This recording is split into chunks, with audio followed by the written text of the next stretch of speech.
ഒരു POCSO case പ്രതി ജാമ്യത്തിലിറങ്ങി സ്വന്തം കുടുംബത്തെയും ഇരയായ പെൺകുട്ടിയുടെ കുടുംബത്തെയും വെട്ടിനുറുക്കിയിരിക്കുന്നു. വളരെ നടുക്കുന്ന വാർത്തയാണ് പുറത്തു വരുന്നത്. തെലങ്കാനയിലാണ് അതിദാരുണമായ ഈ സംഭവം അരങ്ങേറിയിരിക്കുന്നത്. തെലങ്കാനയിലെ രംഗറെഡ്ഡി ജില്ലയിൽ പോക്സോ കേസിൽ മുൻകൂർ ജാമ്യത്തിലിറങ്ങിയ യുവാവ് സ്വന്തം കുടുംബാംഗങ്ങളെയും തനിക്കെതിരെ പരാതി നൽകിയ പ്രായപൂർത്തിയാകാത്ത പെൺകുട്ടിയെയും കുടുംബത്തെയും ക്രൂരമായി വെട്ടിക്കൊലപ്പെടുത്തി. ഷാബാദ് സ്വദേശിയായ 35-കാരൻ രാജ്കുമാർ വെള്ളിയാഴ്ച അർദ്ധരാത്രിയോടെയാണ് ഒന്നിനു പുറകെ ഒന്നായി 6 ജീവനുകൾ പ്രതി കവർന്നത്.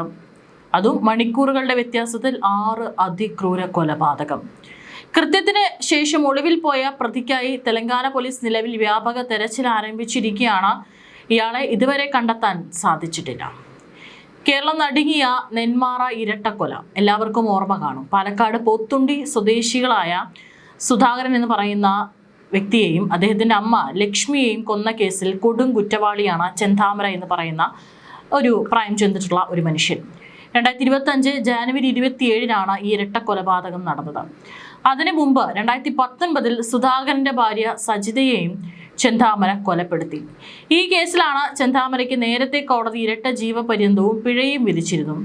പിന്നീട് ജയിലിൽ പോയ പ്രതി ജാമ്യത്തിന് പുറത്തിറക്കിയാണ് വീണ്ടും അതേ കുടുംബത്തിലെ 2 പേരെ പകയുടെ പുറത്ത് വെട്ടിക്കൊന്നത്.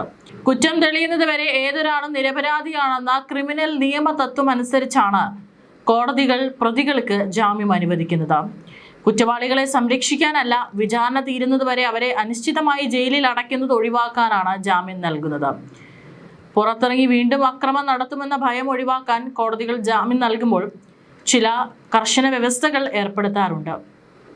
പക്ഷേ എന്നിട്ടും ഇത്തരത്തിൽ ജാമ്യത്തിലിറങ്ങി പ്രതികൾ വീണ്ടും കൊലപാതകങ്ങളും അക്രമങ്ങളും നടത്തുന്ന സംഭവങ്ങൾ ധാരാളമായി റിപ്പോർട്ട് ചെയ്യപ്പെടാറുണ്ട്. അതിൻ്റെ ഏറ്റവും ഒടുവിലത്തെ സംഭവമാണ് ഈ റിപ്പോർട്ട് ചെയ്യപ്പെട്ടിരിക്കുന്നത്.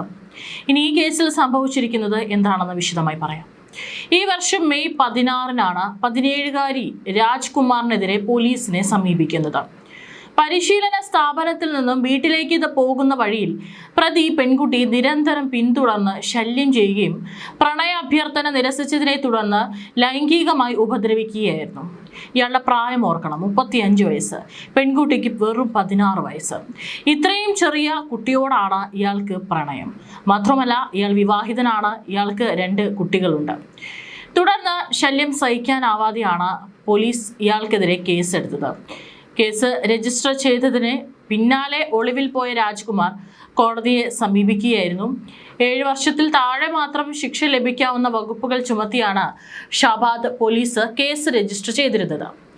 ഈ സാങ്കേതികത്വം മുതലെടുത്ത് പ്രതി കോടതിയിൽ നിന്ന് മുൻകൂർ ജാമ്യം സമ്പാദിച്ചു. കൊലപാതക പരമ്പര നടക്കുന്നതിന് വെറും ഒരാഴ്ച മുമ്പ് 20,000 രൂപയുടെ വ്യക്തിഗത ബോണ്ടിലാണ് കോടതി പ്രതിക്ക് മുൻകൂർ ജാമ്യം അനുവദിച്ച് ഉത്തരവിട്ടത്. രാജ്കുമാറിന് നേരത്തെ തന്നെ കടുത്ത പെരുമാറ്റ വൈകല്യം ഉണ്ടായിരുന്നതായി അന്വേഷണ ഉദ്യോഗസ്ഥർ സ്ഥിരീകരിക്കുന്നുണ്ട്. പോക്സോ കേസ് രജിസ്റ്റർ ചെയ്തതിന് പിന്നാലെ 2-3 തവണ ഇയാളെ കൗൺസിലിങ്ങിനായി പോലീസ് സ്റ്റേഷനിലേക്ക് വിളിച്ചു വരുത്തിയിരുന്നു. പ്രതിയുടെ മാനസിക നില കാര്യമായ രീതിയിൽ തകരാറിലായിരുന്നുവെന്ന് കുടുംബാംഗങ്ങളും പോലീസിനോട് സമ്മതിച്ചിട്ടുണ്ട്. കൂടാതെ ഇയാൾക്ക് കടുത്ത ചൂതാട്ട ശീലവും വൻതോതിൽ കടബാധ്യതകളും ഉണ്ടായിരുന്നതായും സൂചനയുണ്ട്. അതിക്രൂരമായ ഈ കൊലപാതകം നടക്കുന്നതിന് തൊട്ടു മുമ്പുള്ള ദിവസങ്ങളിൽ രാജ്കുമാറും ഭാര്യ പാർവതിയും തമ്മിൽ വീട്ടിൽ കാര്യമായ തർക്കങ്ങളോ അസ്വാരസ്യങ്ങളോ ഉണ്ടായിരുന്നില്ലെന്നാണ് ബന്ധുക്കൾ വ്യക്തമാക്കുന്നത്. ഒടുവിലത്തെ ദിവസവും പാർവതി ബന്ധുക്കളോട് വളരെ സാധാരണ രീതിയിലാണ് ഫോണിൽ സംസാരിച്ചിരുന്നത്. താമസ സ്ഥലമായ ഷാബാദിലെ വീട്ടിൽ വെച്ചാണ് രാജ്കുമാർ ഈ കൊലപാതക പരമ്പരയ്ക്ക് തുടക്കമിട്ടത്. ഭാര്യ പാർവതി സരിത, അതായത് 30 വയസ്സ്, ഇവരുടെ മക്കളായ 4 വയസ്സുകാരനും 18 മാസം പ്രായമുള്ള കുഞ്ഞ് എന്നിവരെയാണ് പ്രതി ആദ്യം ദാരുണമായി കൊലപ്പെടുത്തിയത്. ഉറങ്ങിക്കിടക്കുകയായിരുന്ന കുഞ്ഞുങ്ങളെ അനായാസം വകവരുത്തിയ പ്രതിയെ ഭാര്യ തടയാൻ ശ്രമിച്ചതായാണ് സൂചന. പാർവതിയുടെ മൃതദേഹം കണ്ടെത്തിയ മുറിയിൽ കടുത്ത പിടിമുരി നടന്നതിന്റെ ലക്ഷണങ്ങൾ ഫോറൻസിക് സംഘം കണ്ടെത്തുകയായിരുന്നു. അതായത് ആ കുഞ്ഞുങ്ങളെ രക്ഷിക്കാൻ തൻ്റെ മരണം വരെ ആവതും ആ യുവതി ശ്രമിച്ചു. പക്ഷേ ആ 2 കുഞ്ഞുങ്ങളും യുവതിയും കൊല്ലപ്പെടുകയാണ് ഉണ്ടായത്. 2018 പ്രണയിച്ച് വിവാഹിതരായ ഇവർക്കിടയിൽ മറ്റു കുടുംബ പ്രശ്നങ്ങൾ ഉള്ളതായി ബന്ധുക്കൾ അറിവില്ലായിരുന്നു എന്നാണ് പറയുന്നത്. അതുകൊണ്ട് തന്നെ ഈ ആക്രമണം തികച്ചും അപ്രതീക്ഷിതമായിരുന്നു.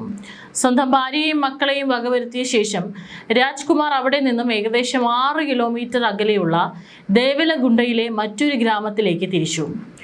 തനിക്കെതിരെ ലൈംഗിക അതിക്രമത്തിന് പരാതി നൽകിയ 17-കാരിയായ പെൺകുട്ടിയുടെ വീടായിരുന്നു പ്രതിയുടെ ലക്ഷ്യം. പെൺകുട്ടിയുടെ വീട്ടിൽ അതിക്രമിച്ചു കയറിയ ഇയാൾ അവിടെ ഉണ്ടായിരുന്ന പെൺകുട്ടിയുടെ 45-കാരിയായ അമ്മയെയും 65-കാരിയായ മുത്തശ്ശിയെയും ക്രൂരമായി വെട്ടിക്കൊലപ്പെടുത്തി.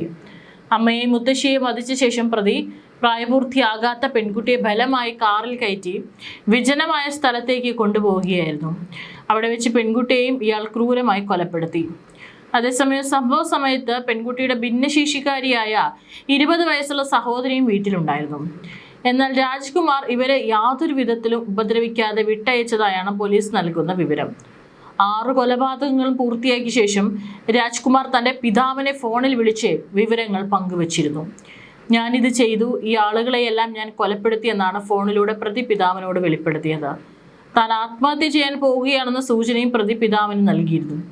ഇതിന് പിന്നാലെ പ്രതി മൊബൈൽ ഫോൺ സ്വിച്ച് ഓഫ് ചെയ്ത് ഒളിവിൽ പോവുകയായിരുന്നു. എന്നാൽ പ്രതിയുടെ ആത്മഹത്യാ ഭീഷണി ഇതുവരെ സ്ഥിരീകരിക്കാൻ പോലീസിന് കഴിഞ്ഞിട്ടില്ല. പെൺകുട്ടിയുടെ പരാതിയിൽ പോലീസ് രജിസ്റ്റർ ചെയ്ത പോക്സോ കേസിനോടുള്ള കടുത്ത പ്രതികാരമാണ് ഈ കൂട്ടക്കൊലയ്ക്ക് പിന്നിലെന്ന് വ്യക്തമായിട്ടുണ്ട്. കൊലപാതകം നടന്ന ഷാബാദിലെ വീട്ടിൽ പിറ്റേ ദിവസം രാവിലെ ബന്ധുക്കൾ എത്തുമ്പോൾ വീടിന്റെ വാതിലുകൾ അകത്തുനിന്ന് പൂട്ടിയ നിലയിലായിരുന്നു. വീടിനുള്ളിൽ ഫാൻ, എയർ കണ്ടീഷണർ, കൂളർ എന്നിവയെല്ലാം പ്രവർത്തിക്കുന്നുണ്ടായിരുന്നു. ജനൽ വഴി നോക്കിയപ്പോഴാണ് രക്തത്തിൽ കുളിച്ചു കിടക്കുന്ന മൃതദേഹങ്ങൾ ബന്ധുക്കൾ കാണുന്നത്. തുടർന്ന് അവർ പോലീസിൽ വിവരം അറിയിക്കുകയായിരുന്നു. ഫോറൻസിക് സംഘവും ഡോഗ് സ്ക്വാഡും സംഭവ സ്ഥലത്തെത്തി വിശദമായ തെളിവുകൾ ശേഖരിച്ചിട്ടുണ്ട്. പ്രതിക്കായി തെലങ്കാന പോലീസും അന്വേഷണം ഊർജിതമാക്കിയിരിക്കുകയാണ്. സൈബരാബാദ് പോലീസ് കമ്മീഷണർ തരുൺ ജോഷിയുടെ മേൽനോട്ടത്തിൽ പ്രത്യേക അന്വേഷണ സംഘങ്ങളാണ് പ്രതിക്കായി വല വിരിച്ചിരിക്കുന്നത്. പ്രതിയെക്കുറിച്ച് പോലീസിന് ചില കൃത്യമായ സൂചനകൾ ലഭിച്ചിട്ടുണ്ടെന്നും ഇയാൾ ഉടൻ തന്നെ നിയമത്തിന് മുന്നിൽ പിടിയിലാകുമെന്നും കമ്മീഷണർ മാധ്യമങ്ങളോട് വ്യക്തമാക്കി. വിമാനത്താവളങ്ങളിലും റെയിൽവേ സ്റ്റേഷനുകളിലും പ്രതിയുടെ ചിത്രങ്ങൾ പതിച്ച് നിരീക്ഷണം ശക്തമാക്കിയിട്ടുണ്ട്. ഒരു പോക്സോ കേസ് പ്രതിക്ക് ജാമ്യം ലഭിച്ചതിനെ തുടർന്നുണ്ടായ നിയമപരമായ വീഴ്ചകളും ഈ ദാരുണ സംഭവത്തോടെ ചർച്ചയാവുകയാണ്. പ്രതികാര ബുദ്ധിയോടെ നടന്ന ഈ ആസൂത്രിത കൊലപാതകം രംഗറെഡ്ഡി ജില്ലയെയും ഹൈദരാബാദ് നഗരത്തെയും ഒരുപോലെ ഭീതിയിലാഴ്ത്തിയിട്ടുണ്ട്. ഒളിവിൽ കഴിയുന്ന പ്രതിയെ എത്രയും വേഗം പിടികൂടി മാതൃകാപരമായ ശിക്ഷ ഉറപ്പാക്കണമെന്ന ആവശ്യവുമായി ജനപ്രതിനിധികളും നാട്ടുകാരും രംഗത്തെത്തിയിട്ടുണ്ട്. പോലീസിന്റെ ഭാഗത്തു നിന്നുണ്ടായ ജാഗ്രതാ കുറവും കേസന്വേഷണത്തിൽ പ്രതിഫലിക്കുന്നുണ്ട്. എല്ലായിടത്തും ക്രൂരമായ കൊലപാതകങ്ങളാണ് നടക്കുന്നത്. പേരും നാടും വീടും പ്രായവും മാത്രമേ മാറുന്നുള്ളൂ. ബാക്കി ആളുകളുടെ ക്രിമിനൽ വികാരങ്ങളെല്ലാം ഒന്നു തന്നെയാണ്. ഈ കേസിൽ ആരെ കുറ്റപ്പെടുത്തും? ഇയാൾക്കെതിരെ കേസെടുത്തത് ഇവിടുത്തെ നിയമ സംവിധാനം. എന്നാൽ ഇയാൾക്ക് ജയിലിൽ നിന്ന് പുറത്തിറങ്ങാനുള്ള നിയമ പഴുതുകൾ ലഭിച്ചതും ഇതേ നിയമ സംവിധാനത്തിലൂടെ തന്നെയാണ്. ഏതായാലും പ്രതിയെ വേഗത്തിൽ പിടികൂടാനുള്ള എല്ലാ നടപടികളും പോലീസ് ആരംഭിച്ചു കഴിഞ്ഞു.